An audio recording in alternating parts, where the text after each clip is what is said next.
यह कहानी है जालिम बेटे और बहू की। इस कहानी का नाम है बेटा मैं तेरी माँ हूँ नौकरानी नहीं। दोस्तों, आपको यह कहानी बेहद पसंद आएगी तो इसे अंत तक जरूर सुने।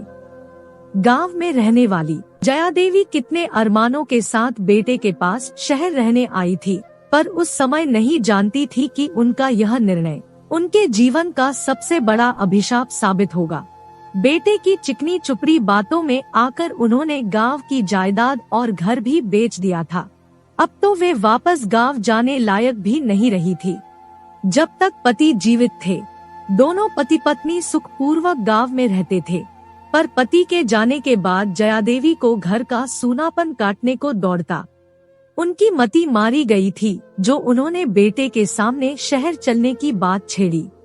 सोचा था शहर में बेटे बहू के साथ बाकी का जीवन सुखपूर्वक बिताएंगी, पर जानती नहीं थी उनकी हालत धोबी के कुत्ते जैसी हो जाएगी, जो ना घर का रहता है ना घाट का। शायद उनके पति को एहसास हो गया था कि उनका अंतिम समय अब निकट है, तभी तो जाते जाते भी उन्हें कितना समझाया था, जया बेटे के मुंह में पड़कर अपनी जड़ों को छोड़ने की भूल मत करना। शहर चाहे कितना ही लुभावना लगे, पर जो शांति इस मिट्टी में है वह तुम्हें कहीं नहीं मिलेगी। जो सुख अपने घर में रहने में है वह किसी के साथ रहने में नहीं। इससे पहले भी एक दो बार उनके बेटे ने माता पिता को साथ ले जाने की बात चलाई थी। जया देवी तो कब से बेटे के साथ रहना चाहती थी, पर हर बार उनके पति मना कर देते और कहते बेटा हम यही अच्छे हैं, ना तो हम और ना ही शहर हमारे लिए बना है। जो सुख इस गांव की मिट्टी में है वह तुम्हारे शहर में नहीं हो सकता। आज जया देवी को उनकी कहीं सभी बातें याद आती है। उस समय तो उन्हें यह बातें कड़वी लगती थी और उन्हें लगता था कि पिता होकर भी उन्हें अपने बच्चे पर भरोसा नहीं। तब वे जया देवी को समझाते हुए कहते जया, तुम घर की चारदीवारी से कभी बाहर नहीं निकली, पर मैंने जमाना देखा है, इसीलिए तुम्हें कहता हूँ बेटे के साथ रहने का सपना छोड़ दो। यह घर तुम्हारा है और तुम इसकी मालकिन। यहाँ कोई बंधन नहीं है। तुम अगर वहाँ गई तो बंधन में बंध जाओगी। बेटा हमारी सेवा के लिए साथ नहीं ले जाना चाहता, बल्कि हमसे सेवा करवाना चाहता है। इसमें उसका स्वार्थ छुपा है।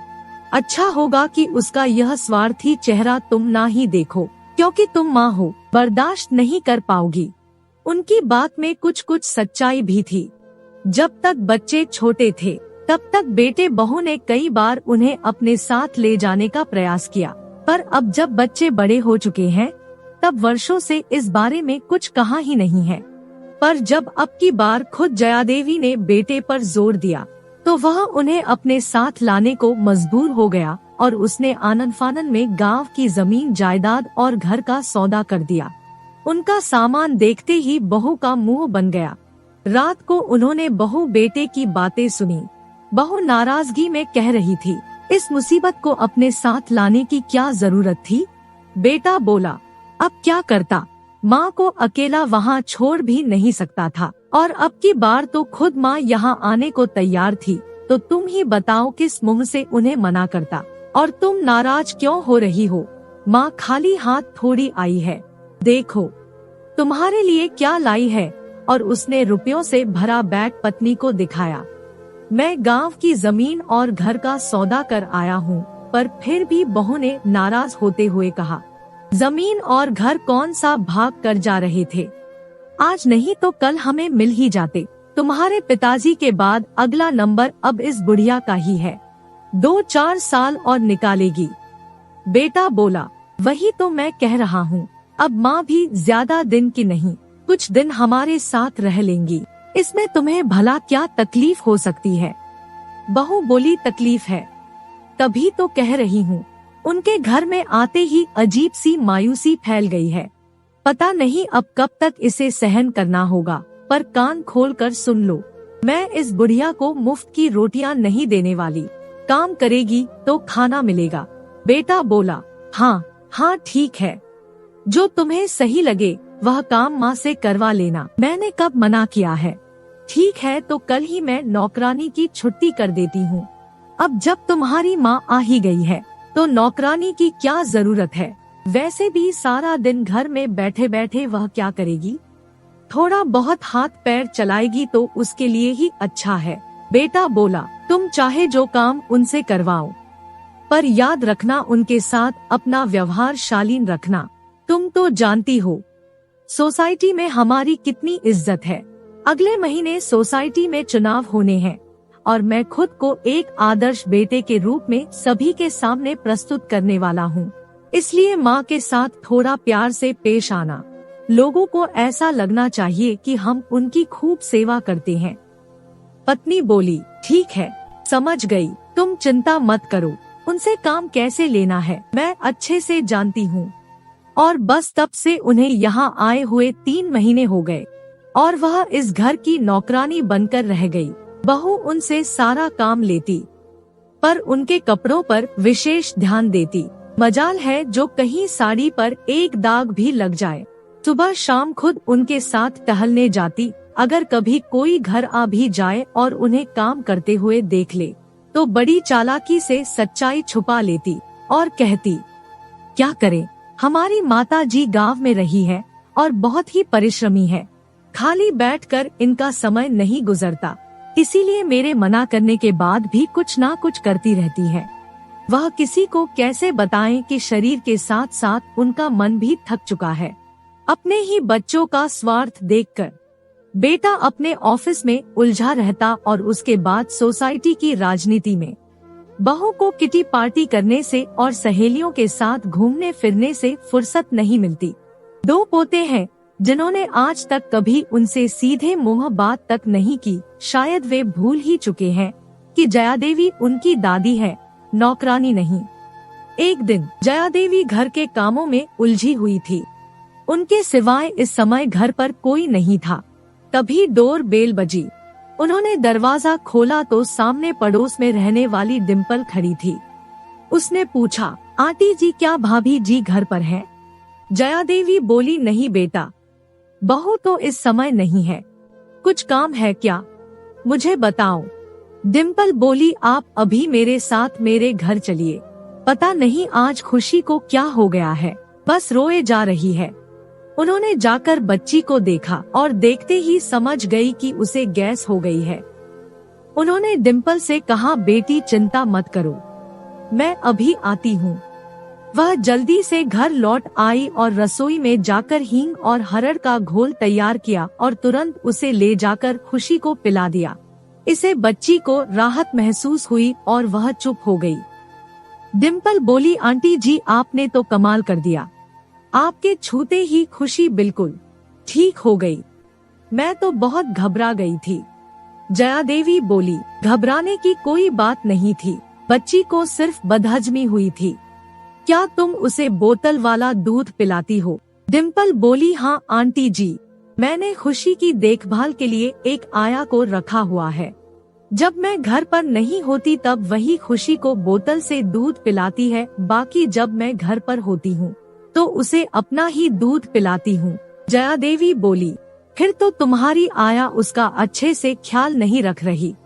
डिम्पल बोली, आने दो कल उसे, मैं उसकी खबर लेती हूँ। जया देवी बोली, अच्छा तो बेटी मैं चलती हूँ।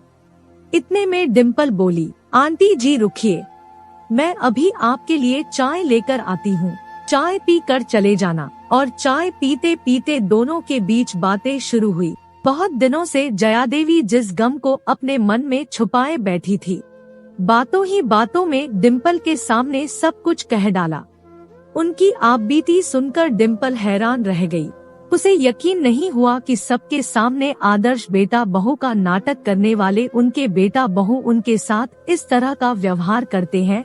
कुछ सोचते हुए वह बोली, आंटी जी अगर आपको सही लगे तो एक बात कहना चाहती हूँ, मुझे मेरी बेटी की देखभाल के लिए एक अच्छी आया की जरूरत है।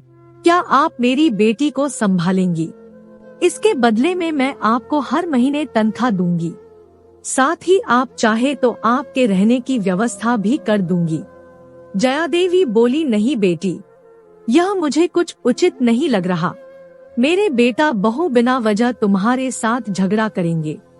डिम्पल बोली, उनकी चिंता आप मत कीजिए, मैं एक ऐसी एनजीओ से जुड़ी हूँ जो आप जैसी बेसहारा औरतों की सहायता करता है। मुझे आपकी मदद करके खुशी होगी और इससे आपके बेटे बहू को भी सबक मिल जाएगा। घर पर वे आपके साथ इतना बुरा बर्ताव करते हैं और बाहर आप ही के कारण लोगों की सहानुभूति प्राप्त करने का प्रयास करते हैं। यह तो बहुत गलत बात है और यदि अभी आपने कुछ नहीं किया तो समय के साथ आपकी हालत और भी खराब हो जाएगी। और आप चाहे तो मेरी बेटी के साथ साथ आप कुछ और बच्चों को भी संभाल सकती हैं। मेरी कुछ सहेलियां हैं जिन्हें मेरी तरह ही अपने बच्चों को आया के भरोसे छोड़कर जाना पड़ता है, पर मुझे लगता है यदि आप हमारे बच्चों को संभालेंगी तो यह हम सब के लिए खुशी की बात होगी। जया जी अब भी असमंजस में थी। इस तरह अपने बेटी बहू को छोड़कर दूसरों पर भरोसा करना कहाँ तक सही होगा। उन्होंने खुद से सवाल पूछा। पहली गलती तो उन्होंने गांव छोड़कर कर दी है, कहीं ऐसा ना हो फिर उनसे एक और गलती हो जाए। उन्हें सोच में डूबी देखकर डिम्पल बोली, ठीक है आंटी जी, कोई जल्दी नहीं है, आप आराम से सोच विचार कर जवाब देना। जया जी घर लौट आई, पर वह डिम्पल के प्रस्ताव पर गंभीरता से विचार कर रही थी। यह बात सच थी कि समय के साथ उनकी हालत इस घर में खराब ही होगी। बेटे बहू को उनसे ना तो प्यार है और ना ही अब कोई लालच बचा है जिसकी वजह से वह उनकी सेवा करे।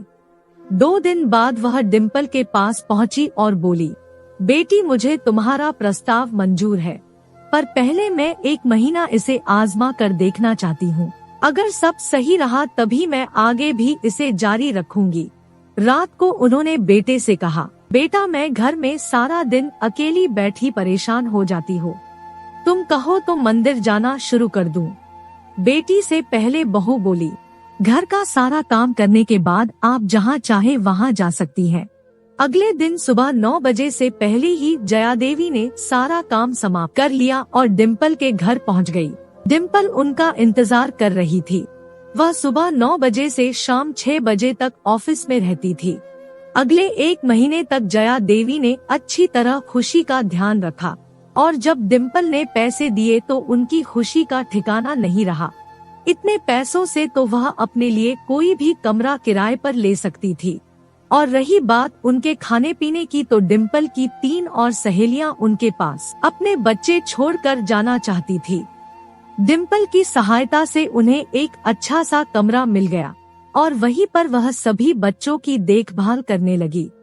एक दिन यह खबर उनकी बहू तक भी पहुंच गई कि उसकी सास आया का काम करती है। आज जब जया देवी घर लौटी तो बेटा बहू बहुत नाराज थे। बेटे ने कहा, माँ यह तुमने क्या तमाशा लगा रखा है? मेरे घर में तुम्हें क्या कमी है जो तुमने दूसरों के बच्चे पालने शुरू कर दिए हैं? लोग मुझ पर हंस रहे हैं कि मेरी माँ एक आया है। तुम्हें अपने बेटे के मान सम्मान की जरा भी फिक्र नहीं। जया देवी बोली, बेटा इस घर में केवल एक ही कमी है, यह तुम्हारा घर है, मेरा नहीं। शायद इसीलिए इस घर में मेरा सम्मान भी नहीं।